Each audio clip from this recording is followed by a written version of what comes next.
Sebagai umat Islam, kita tentu pernah mendengar sebuah hadis yang menjelaskan bahwa di akhir zaman kelak akan datang sesosok makhluk tinggi besar yang memiliki kekuatan begitu dahsyat.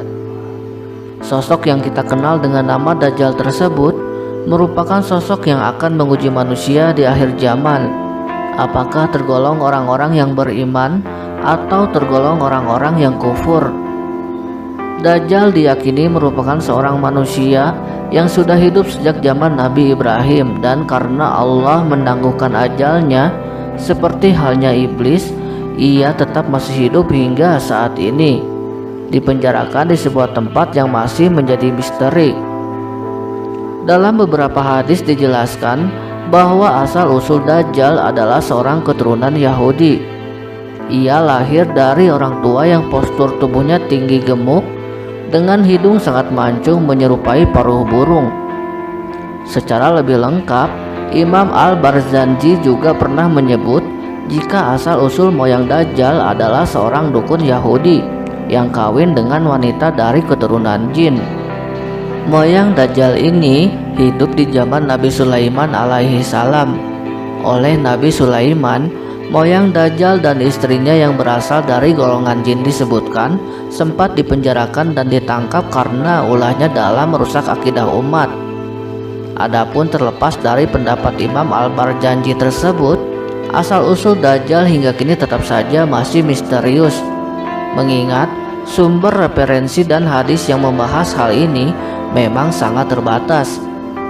Sebuah hadis sahih yang diriwayatkan oleh Muslim menyebut bahwa Rasulullah pernah bersabda, jika Dajjal merupakan orang yang memiliki ciri-ciri mata kirinya buta, rambutnya lebat dan keriting, tampak selalu awet muda, badannya besar agak kemerahan, sehingga jika dilihat dari belakang ia seolah-olah tampak seperti dahan kayu yang rimbun.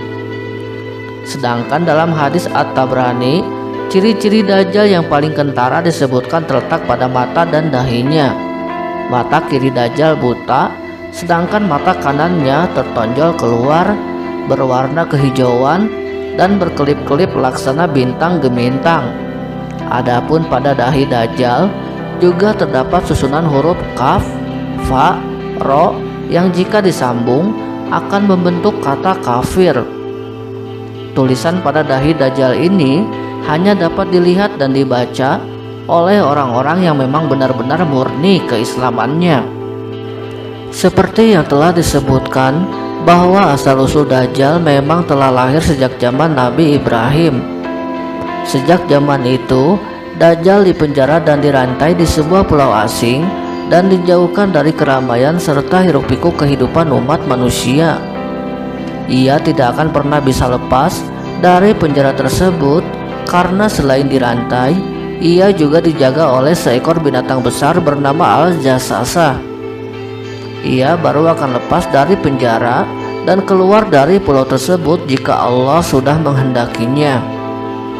Dajjal akan bebas pada sebuah masa yang sudah sangat dekat dengan kehadiran hari akhir yang dijanjikan. Karena pulau yang disebutkan menjadi penjara Dajjal berada di belahan timur bumi, maka Dajjal pun akan muncul dari timur. Ia diizinkan oleh Allah untuk keluar menjelajah sekeliling dunia dan menyebarkan fitnah serta ajarannya. Ia akan melakukan tipu daya pada orang-orang yang hidup di zaman itu sehingga mereka mengakui bahwa dirinya adalah Tuhan. Orang yang kuat imannya akan berani menentang ajaran tersebut meski nyawanya dipertaruhkan, sedangkan bagi orang yang imannya lemah, ia akan menurut dan menjadi pendukung serta menjadi hamba Dajjal. Dalam menyebarkan fitnah dan ajarannya, Dajjal dibekali dengan kekuatan yang luar biasa besar yang diberikan oleh Allah Subhanahu wa Ta'ala. Segala kesenangan hidup akan dikaruniakan kepadanya. Seluruh makhluk langit dan bumi akan tunduk pada perintahnya. Adapun dalam sebuah riwayat disebutkan bahwa sebelum kemunculan Dajjal, manusia akan diuji dengan kemarau panjang selama 3 tahun berturut-turut. Kemarau ini membuat bahan pangan menjadi sangat langka sehingga musibah kelaparan merajalela di mana-mana. Di saat manusia tengah kelaparan dan membutuhkan pertolongan inilah Dajjal datang dengan membawa fitnahnya.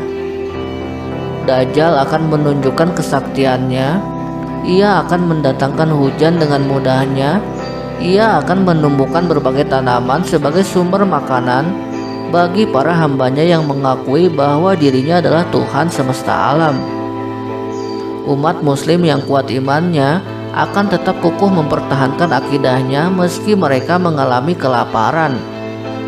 Mereka tetap tak akan mau mengakui Dajjal sebagai Tuhannya hingga husnul khotimah menjemput. Fitnah asal-usul Dajjal akan terus berlanjut pada masa 40 hari setelah kemunculannya pertama kali. Ia akan terus menguji keimanan manusia di akhir zaman hingga pemisah antara umat Islam sejati dan umat yang kafir benar-benar terlihat jelas. Wallahu a'lam bishawab.